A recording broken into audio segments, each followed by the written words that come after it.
Bonjour à tous, avec l'aide de Dieu, le Hayom Yom du 11 Tishri. Tout d'abord, le Rabbi nous dit qu'il faut étudier le Chumash du jour, le Tilim du jour, le Tanya du jour. Puis, le Rabbi nous dit qu'à la sortie de Yom Kippour 5596, en 1795, dans la ville de Lyozna, là-bas il y avait l'Admourazaken, et il a prononcé un discours chassidique en public. À cette époque, il disait des discours qui étaient très courts. Et le discours, il était sur le verset Mika Hashem Elokeinu b'chol koreinu elav, qui est comme Hashem notre Dieu à chaque fois qu'on l'appelle. L'expression qui est employée, c'est Elav.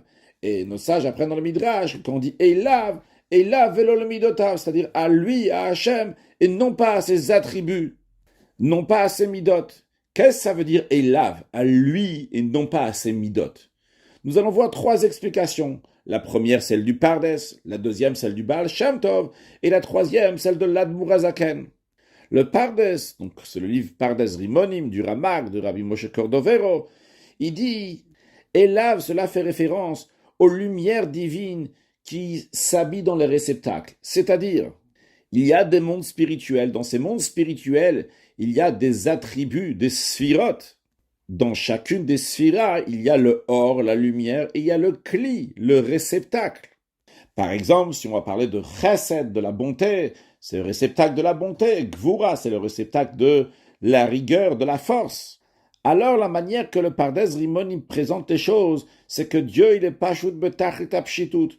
Il est évidemment une toute simplicité. Il est ni chassid du langage de chesed, de bonté, ni gibor du langage de gvura, de rigueur. Seulement quoi? Dieu, qui est pashut betachlit apshitut, s'habille avec un vêtement, entre guillemets, avec le réceptacle de chesed, et à travers ça, donc Dieu, il va faire quelque chose qui est de la chassidoute, de la bonté.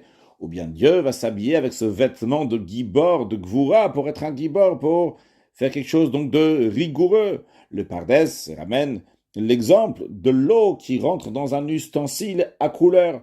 L'eau, c'est toujours la même. Pashut betachlit apshitut. Elle est transparente. Mais lorsqu'elle va dans un récipient qui est blanc, alors à travers ça, on va voir l'eau qui est blanche. Si elle va partir dans un ustensile qui est rouge, eh bien, on va voir de l'eau qui est rouge. Si ça va aller dans un ustensile qui est vert, l'eau va être vert. Mais ça ne change pas que l'eau reste pachoute, reste simple, transparente. Et donc le Pardes il dit, quand on nous dit Elav velo le midotav, à Dieu et pas à ses midot, c'est-à-dire qu'il faut appeler Dieu lui-même ici dans ce contexte. Donc c'est les orotes, les lumières qui s'habillent dans les réceptacles et non pas les midot, c'est-à-dire non pas les kelim de Hatzilut, non pas les réceptacles du monde spirituel qui s'appelle Hatzilut. Deuxième explication, celle du Baal Shem Tov, qui va plus loin. Quand on dit Elav à lui, il s'agit de la divinité qui se trouve dans les réceptacles des 10 sphirotes du monde de Hatzilut. Vrai, il s'agit des réceptacles. Vrai, il s'agit de quelque chose qui est limité. Mais ces limites, c'est aussi la divinité. Donc, Elav, c'est la divinité qui se trouve dans les kélim, dans les réceptacles. Il faut voir ces réceptacles avec la divinité qu'il y a dans ces réceptacles. Et non pas en tant que midot de Medida ou Gvoul, non pas de manière limitée, non pas qu'ils ont une propre existence d'eux-mêmes. Ça aussi, c'est de la Elokout, c'est la divinité. Et l'Admour Azakan, il a dit le pirouche à Pashut, le sens simple, entre guillemets, le sens simple. C'est quoi Elav à lui? C'est Atzmut Ensof, l'essence de Dieu, qui se trouve chez chaque juif, même chez un simple juif, de manière la plus évidente, avec la Emouna Pshuta, la simple Emouna qu'il y a. Simple dans le sens d'évidente. C'est-à-dire que quand on dit Elav, d'après l'Admourazaken, c'est à Dieu lui-même, à l'essence de Dieu. Vrai, il y a toutes sortes de niveaux dans Ishtal Shelo, dans l'enchaînement des mondes, il y a des sphirotes, des attributs, etc., etc. Mais ça n'intéresse pas un juif. Tout ce que le juif il veut, c'est Atzmut, l'essence même de Dieu. Ça, c'est Elav à lui, à l'essence de Dieu, Velo le midotav, et non pas à tel niveau, un autre niveau qui ne nous intéresse pas. C'est-à-dire, en autres mots, que les deux explications avant l'Admourazaken, celle du Pardes et celle du Baal Shem Tov, ils expliquent ce qui est dit que Dieu est les lumières des mondes de Hatzilut sont une seule chose. C'est ce que le Pardes nous disait, dans les Orot, dans les lumières du monde Hatziut. C'est là, c'est Elav, c'est Dieu. Le Baal Shem Tov dit, il y a le lien entre Iyuv et Garmoï. Lui, Hachem et Garmoï, c'est les Kélim, c'est les réceptacles du monde Hatziut. Et vient le Admor Azaken, pas Chaz Shalom qui remet en question ce qui a été dit donc par les maîtres avant lui, mais il explique comment est-ce possible qu'il va y avoir le lien que le Pardes explique.